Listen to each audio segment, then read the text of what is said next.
Shalom, selamat hari Minggu Bapak Ibu dan saudara-saudara sekalian yang dikasihi oleh Tuhan Yesus Kristus. Hari ini kita berjumpa kembali di dalam ibadah kita, sekalipun kita beribadah di rumah masing-masing, biarlah kiranya kita menikmati sukacita dari Tuhan Allah pemelihara hidup kita. Sebelum kita masuk ke dalam renungan kita pada hari ini, kita bersatu di dalam doa. Bapa di dalam sorga, kami bersyukur berterima kasih kepadamu Tuhan, sebab tidak henti-hentinya Engkau berkarya di dalam hidup kami. Engkau selalu menjagai, memelihara, menopang dan menghibur kami di dalam perjalanan hidup kami. Kami mau merenungkan kebenaran firman-Mu pada saat ini. Mari Tuhan, menyucikan, menguduskan hati pikiran kami. Layakkanlah kami di hadapan-Mu sehingga kami sungguh-sungguh dapat mengerti, memahami isi hati Tuhan melalui firman-Mu. Dalam Kristus Yesus kami berdoa. Amin. Tema kita pada hari ini adalah upah di dalam Tuhan. Dari kitab Injil Matius pasal yang ke-10 ayat 40 sampai dengan 42. Matius pasal yang ke-10 ayat 40 sampai dengan ayat 42. Firman Tuhan, barang siapa menyambut kamu, ia menyambut aku. Dan barang siapa menyambut aku, ia menyambut dia yang mengutus aku. Barang siapa menyambut seorang nabi sebagai nabi, ia akan menerima upah nabi. Dan barang siapa menyambut seorang benar sebagai orang benar, ia akan menerima upah orang benar. Dan barang siapa memberi air sejuk sesangkir saja pun kepada salah seorang yang kecil ini, karena ia muridku, aku berkata kepadamu, sesungguhnya ia tidak akan kehilangan upahnya daripadanya. Sampai sedemikian pembacaan firman Tuhan. Berbahagialah orang yang mendengarkan firman Tuhan dan memeliharanya dalam kehidupan sehari-hari. Bapak Ibu yang dikasihi oleh Tuhan, firman Tuhan bagi kita pada hari ini adalah lanjutan dari firman Tuhan dari minggu lalu. Minggu lalu kita berbicara tentang murid yang diutus oleh Tuhan memberitakan tentang kerajaan Allah seperti domba diutus ke tengah-tengah serigala. Tugas seorang murid, tugas seorang percaya adalah apa? Memberitakan tentang kerajaan Allah di tengah-tengah dunia, sehingga semakin banyak orang mengenal Tuhan, semakin banyak orang yang percaya dan menyembah Tuhan di dalam hidupnya. Dan mereka, Yesus memperingatkan murid-murid untuk waspada, untuk tidak takut, sekalipun banyak mengalami penolakan, banyak mengalami tantangan dan hambatan. Tetapi Yesus menjanjikan penyertaan, Yesus menjanjikan perlindungan, Yesus menjanjikan bahwa kuasanya akan menyertai orang-orang yang pergi melayani Tuhan di dalam hidupnya. Dan Yesus juga memperingati murid-muridnya untuk apa? Lebih mengutamakan Allah di dalam hidupnya daripada apapun di tengah-tengah dunia, bahkan sekalipun itu keluarga. Artinya di dalam hidup orang percaya, di dalam hidup murid-murid Yesus adalah Allah yang menjadi terutama di dalam hidup mereka. Allah yang menjadi harta yang paling bernilai bagi mereka dibandingkan dengan apapun di tengah-tengah dunia ini. Dan Yesus menjanjikan bahwa akan mengembalikan apa yang kita korbankan di dalam hidup kita ketika kita setia dan taat di dalam melayani. Yesus berjanji tidak akan mengabaikan hidup kita ketika kita mengutamakan Dia di dalam hidup kita. Yesus akan mengutamakan kita ketika kita mengutamakan Dia di dalam hidup kita. Dan pada bagian ini adalah apa? Yesus menguatkan murid-murid, sekalipun banyak orang yang menolak, sekalipun banyak orang yang menentang, tetapi akan pasti ada orang yang menerima murid-murid, akan pasti ada orang yang mendukung, menopang dan melayani kehidupan para murid-murid di dalam pekerjaan pelayanan mereka. Dan apa yang diterima oleh orang yang menopang para hamba-hamba Tuhan ini, Yesus mengatakan, barang siapa menyambut kamu, ia menyambut aku. Barang siapa menyambut aku, ia menyambut Dia yang mengutus aku.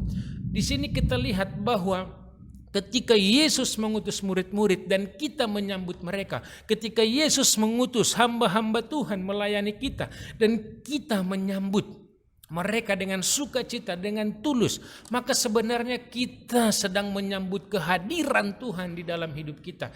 Kita sedang menyambut hadirat Tuhan, kuasa Tuhan hadir di dalam hidup kita. Karena ketika Yesus mengutus para murid-murid, murid-murid sedang membawakan, mewartakan, memanifestasikan kuasa Tuhan di dalam pelayanan mereka. Nah, oleh karena itu apa? Orang-orang yang menyambut para hamba-hamba Tuhan, orang-orang yang menyambut utusan-utusan Tuhan, penginjil-penginjil pun, hamba-hamba Tuhan yang melayani Tuhan dengan sungguh-sungguh, berarti mereka sekaligus adalah menyambut Tuhan yang mengutus mereka. Menyambut hamba Tuhan dengan sungguh-sungguh, berarti kita juga menyambut Tuhan hadir di dalam hidup kita. Karena dalam kebudayaan Ibrani pada saat itu, utusan itu sama dengan orang yang mengutus. Wakil itu sama derajatnya dengan orang yang diwakili. Jadi ketika kita menyambut orang yang diutus Tuhan, maka kita sebenarnya sedang menyambut kehadiran Tuhan di dalam hidup kita. Dan apa upah kita bagi orang-orang yang menyambut utusan-utusan Tuhan, hamba-hamba Tuhan? Yesus menjelaskan di sini, jika seorang menyambut nabi sebagai nabi, maka dia juga menerima upah sebagai nabi. Artinya, sekalipun kita tidak berprofesi sebagai hamba Tuhan, sekalipun kita tidak berprofesi sebagai nabi, orang yang pergi mengutus, orang yang pergi memberitakan Injil, orang yang pergi memberitakan firman Tuhan, maka ketika kita menyambut mereka, upah kita sama dengan mereka yang pergi. Makanya Yesus katakan, jika kamu menyambut seorang nabi sebagai nabi, maka kamu memiliki upah sebagai nabi. Jika kamu menyambut seorang benar sebagai orang benar, maka kamu menerima upah orang benar. Artinya sekalipun kita tidak terlibat langsung di dalam pelayanan memberitakan kerajaan Tuhan, tetapi ketika kita menopang, ketika kita mendukung orang-orang yang melayani Tuhan dengan sungguh-sungguh, maka kita sebenarnya memiliki upah yang sama dengan orang yang melayani Tuhan. Jadi Bapak Ibu yang dikasihi oleh Tuhan, mungkin kita tidak punya keterampilan untuk melayani Tuhan.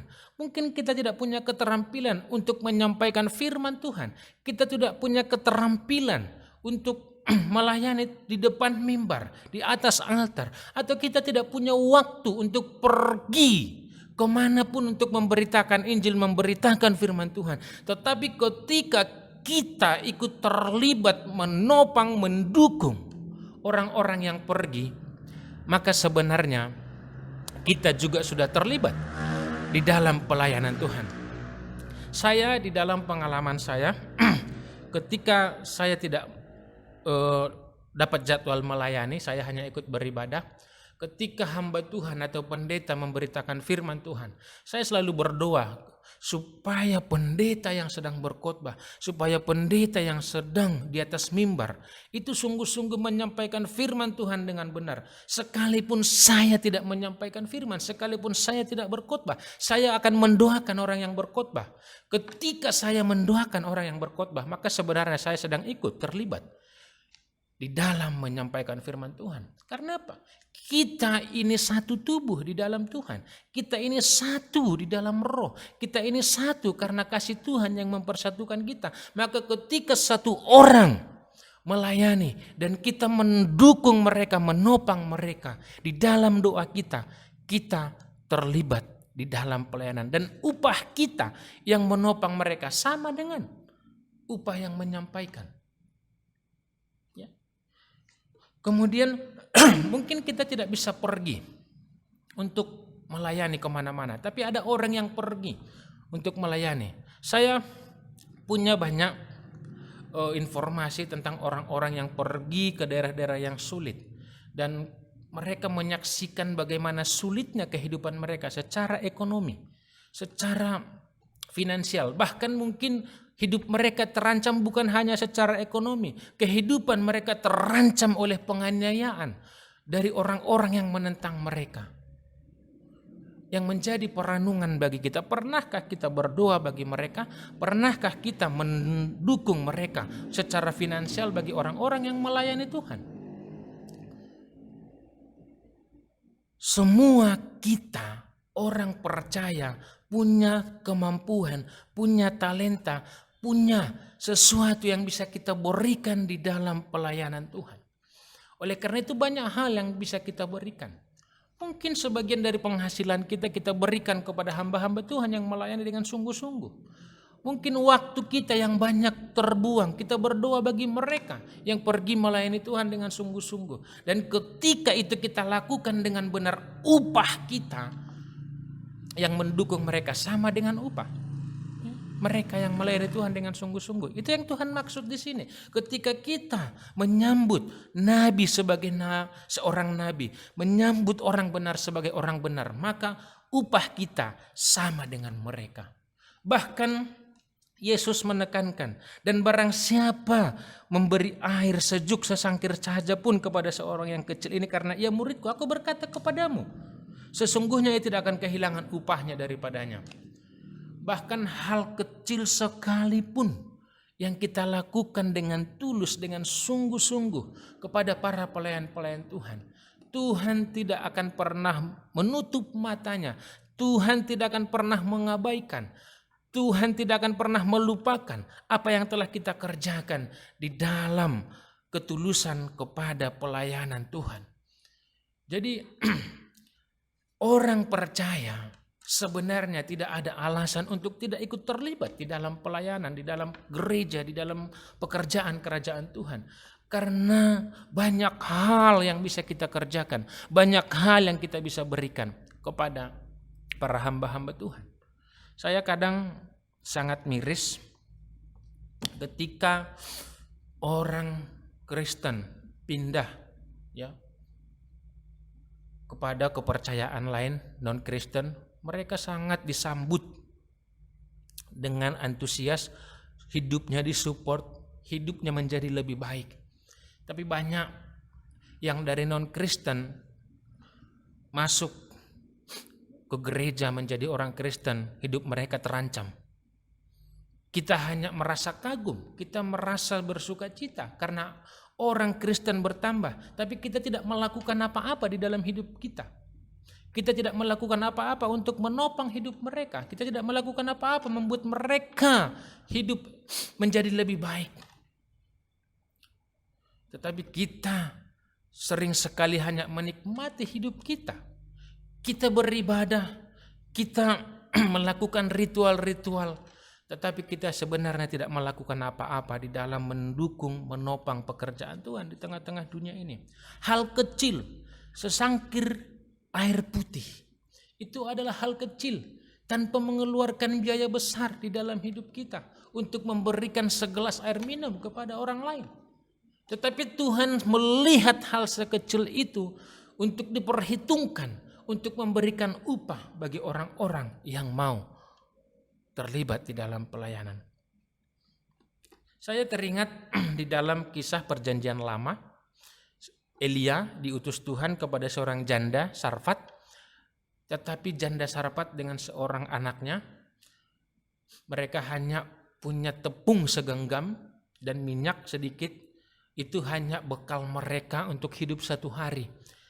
Tetapi karena Elia adalah orang yang diutus Tuhan, Elia adalah seorang nabi yang disuruh Tuhan, maka janda ini menyambut Elia dengan sukacita, bahkan merelakan tepung yang menjadi sisa makanan mereka untuk hidup satu hari kepada Elia.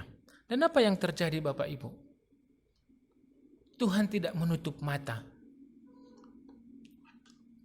Tuhan tidak mengabaikan apa yang dikerjakan, apa yang diberikan oleh seorang janda ini. Dia membalaskan kepada janda ini berkali-kali lipat, sehingga hidup mereka menjadi lebih baik, bahkan bisa melunasi hutang-hutang mereka. Tetapi satu hal yang dapat kita lihat, kita kontraskan dengan kisah Yeremia dan Imam Hanaya di dalam Yeremia 28. Yeremia seorang nabi yang diutus oleh Tuhan, tapi Imam Hanaya menolak Yeremia. Dan apa yang terjadi? Imam Hanaya akhirnya apa? Mati. Saya tidak sedang menakut-nakuti, tapi ada begitu banyak contoh di dalam Alkitab bagi orang yang menyambut hamba-hamba Tuhan dan bagi orang-orang yang menolak hamba-hamba Tuhan. Dan kehidupan mereka sangat kontras. Makanya ketika Yesus mengutus murid berdua-dua, ucapkanlah salam kepada rumah yang menyambut kamu, maka salam itu akan tinggal di dalam rumah itu.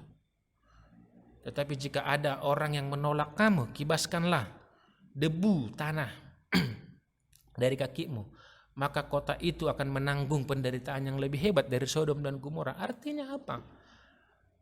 Ada pilihan di dalam hidup kita untuk menerima dengan sungguh-sungguh, untuk mendukung dengan sungguh-sungguh, untuk menopang dengan sungguh-sungguh para hamba-hamba Tuhan, para pelayan-pelayan Tuhan, untuk mendukung pekerjaan Tuhan di tengah-tengah dunia ini, atau mengabaikannya sama sekali. Pilihan ada di kita. Tetapi Tuhan akan membalaskan apa yang kita lakukan di dalam hidup kita. Apakah kita menerima Tuhan dengan tulus atau menolak Tuhan? Maka firman Tuhan pada hari ini mengingatkan kita bahwa kita semua punya kemampuan, kita semua punya potensi untuk hidup, bekerja di dalam Tuhan, untuk menerima upah di dalam Tuhan dengan hal sekecil apapun. Saya teringat dengan pepatah, jangan pernah menunggu hebat, jangan pernah menunggu kaya, jangan pernah menunggu kuat atau sejenisnya untuk dapat menolong orang. Karena kamu tidak akan pernah mencapai hal itu di dalam hidupmu. Tapi ketika ada kesempatan dalam hidupmu untuk berbuat baik, menolong orang, maka lakukanlah dengan segera. Jangan tunggu esok hari. Itu yang dimaksudkan oleh Tuhan di sini. Ketika ada kesempatan bagi kita untuk terlibat di dalam pekerjaan Tuhan, maka lakukan dengan segera. Sehingga apa yang dijanjikan oleh Tuhan di dalam hidup kita, itu akan tergenapi. Firman Tuhan ini bukan berbicara tentang materi semata, tetapi ada banyak hal berkat Tuhan yang bisa kita nikmati di dalam hidup kita. Sebagai upah kita hidup di dalam Tuhan, sebagai upah kita terlibat di dalam pekerjaan Tuhan. Maka Bapak Ibu, sekalipun keadaan kita sulit pada saat sekarang ini, itu tidak menjadi penghambat, penghalang bagi kita untuk melakukan kewajiban kita, untuk melakukan pekerjaan kita sebagai orang-orang yang ditebus oleh Tuhan. Roma pasal 6 ya, ayat 13 dan selanjutnya. Dulu kita adalah hamba dosa, melakukan dosa. Tapi sekarang orang yang ditebus itu adalah hamba Tuhan, hamba kebenaran. Maka bagian kita bukan melakukan dosa lagi, tapi melakukan kebenaran. Melakukan apa yang Tuhan suruh di dalam hidup kita. Melakukan pekerjaan yang Tuhan perintahkan di dalam hidup kita. Yaitu apa? Terlibat di dalam pekerjaan Tuhan. Terlibat di dalam pengembangan kerajaan Allah di tengah-tengah dunia ini. Saya mau menantang Bapak Ibu sekalian, seberapa sering kita berdoa bagi para hamba-hamba Tuhan, bagi para penginjil-penginjil, bagi para pendeta-pendeta. Saya tidak bertanya seberapa besar yang kita dukung secara materi kepada hamba-hamba Tuhan. Saya hanya bertanya hal yang paling gampang kita kerjakan di dalam hidup kita. Seberapa sering kita berdoa kepada Tuhan, menyerahkan, menopang para hamba-hamba Tuhan, pendeta-pendeta, pelayan-pelayan Tuhan, supaya apa? Mereka tetap dipelihara oleh Tuhan, mereka tetap dimampukan, dikuatkan oleh Tuhan, mereka tetap dipelihara supaya tidak jatuh ke dalam jerat setan. Salah seorang dosen di setiap di Sabda, Pak Kaleb Manurung, pernah bercerita kepada kami di yayasan, tahu Bapak Ibu, katanya, sebenarnya serangan setan itu paling banyak kemana? Ke STT, ke gereja. Karena di sanalah dipersiapkan para hamba-hamba Tuhan yang melayani Tuhan dengan sungguh-sungguh. Makanya kenapa banyak STT yang akhirnya tidak berjalan dengan benar? Karena tidak banyak orang yang mendoakan kami. Itu yang dia katakan. Jadi Bapak Ibu, saya mau bertanya sekali lagi, seberapa banyak kita berdoa? Itu yang pertama. Yang kedua, seberapa banyak kita memberikan segelas air putih. Artinya menopang kehidupan mereka, mendukung kehidupan mereka. Para murid, para rasul pada saat itu meninggalkan seluruh pekerjaan mereka untuk mempersembahkan seluruh hidupnya untuk melayani Tuhan. Maka mereka membutuhkan topangan, mereka membutuhkan sokongan, mereka membutuhkan banyak hal di dalam hidup kita, dan tugas itu diberikan kepada siapa? Orang-orang yang mereka layani. Jadi Bapak Ibu, ini yang menjadi refleksi perenungan bagi kita. Upah di dalam Tuhan itu kita dapatkan karena apa? Kita melakukan sesuatu bagi Tuhan. Upah kita dapatkan karena kita terlebih dahulu melakukan sesuatu yang Tuhan suruh di dalam hidup kita. Maka ketika kita sudah sungguh-sungguh melakukannya dengan tulus, akan menggenapi janji Tuhan di dalam hidup kita, memberikan apa yang menjadi upah bagi kita di dalam hidup kita. Apakah itu sukacita di dalam hidup kita, pemeliharaan Tuhan, kecukupan hidup, dan banyak hal yang Tuhan janjikan. Maka Bapak Ibu, mari kita tetap setia, kita tetap sungguh-sungguh, tetap tulus di dalam Tuhan, supaya berkat Tuhan itu boleh mengalir di dalam hidup kita. Tuhan Yesus memberkati. Kita berdoa. Bapa di dalam surga, kami bersyukur Tuhan buat firman-Mu pada hari ini.